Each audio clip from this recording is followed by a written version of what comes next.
Hello everyone, my name is Seth Yates and I will be your chemistry instructor this semester for the fall 2017 semester at Fresno City College. I just want to send you this video really quickly to give you some information about the course so that you can get started thinking about it now and just say welcome to the class. So the first thing I want to talk about is I've already uploaded stuff on Canvas, so if you get on your computer, go to Canvas and look through the course material. You can see the syllabus, the schedule, a lot of other information is already there. So you can see the materials you'll need for the semester and anything else. If you have any questions, just shoot me an email and I'll be glad to help you out. The second thing I want to do is talk to you a little bit about success in the course. So Chemistry 1A at Fresno City College, and really honestly most colleges and universities, has a pretty low success rate. That means that not a huge percentage of people get an A, B, or C in the course.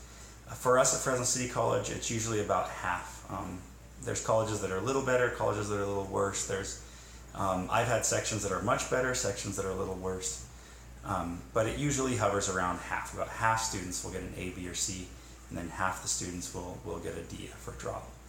So I want to talk to you a little bit about why that is, and then hopefully something that you can do to improve. Now, there are many different reasons, but one is that Chemistry 1A should not be your first chemistry class. It has a prerequisite chemistry class, meaning you either took chemistry in high school or you took an introductory chemistry class at the college level.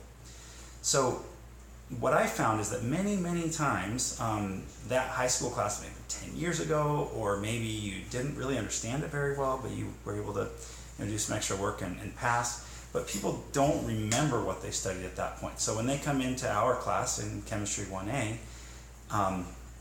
and we're expecting that you already kind of know some things, you already generally know how to name some chemicals, you know the particles that are in an atom. Students come in really not knowing that. They don't know how to do unit conversions, or maybe they're hazy on it. They kind of vaguely remember it, but not real well. So if that's you, then what you want to do is you want to head over to Canvas and you'll see it says prerequisite videos. So I put together 7 videos that in about 15 minutes each will review all of those topics that you were supposed, the main topics, the most important topics that you really should have learned in your high school class from your previous chemistry class. So it's not a big deal. Just if you want to and you have a couple weeks before the semester starts, just maybe knock out one a day or one every other day. And it'll help you review all of that stuff, and that way when you get there the first day, it really won't be overwhelming, that stuff that we've kind of expected you to be fresh and remember. So I'd really encourage you to do that. Just get on Canvas and maybe one of those a day, or every other day when you have an opportunity as we're heading up the semester. It's really about a 15 minutes a day commitment, and I think it'll do wonders for how well you'll do this semester. So I'd really recommend that.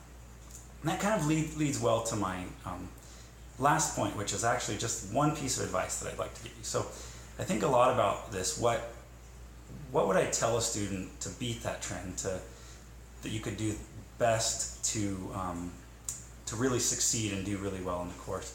And so what I arrive at is the one best piece of advice that I could give you right now is to start early. That sounds maybe silly. I don't know what that sounds like to you. But it was something that I learned about midway through graduate school. If I'd learned it earlier, school would have been way easier for me. But about midway through grad school, I realized you can do the same amount of work, but if you do it a week or two ahead of everybody else, class goes so much easier. I would just start reading 2 weeks before the semester started, and then I'd stay about maybe reading a week ahead of the class. And so I didn't read any more than any other student. I probably studied less hard than other students. But since I had read it a week ago, when I was hearing it in lecture, I'd already read it vaguely, knew a little bit about it from a week earlier. So it actually, class was so much easier for me. It seemed smarter. Students like, how did you know that already? Well, I just read it a week ago. You're going to read it tomorrow. You'll know it tomorrow. I knew it a week ago. It seems like I'm smart.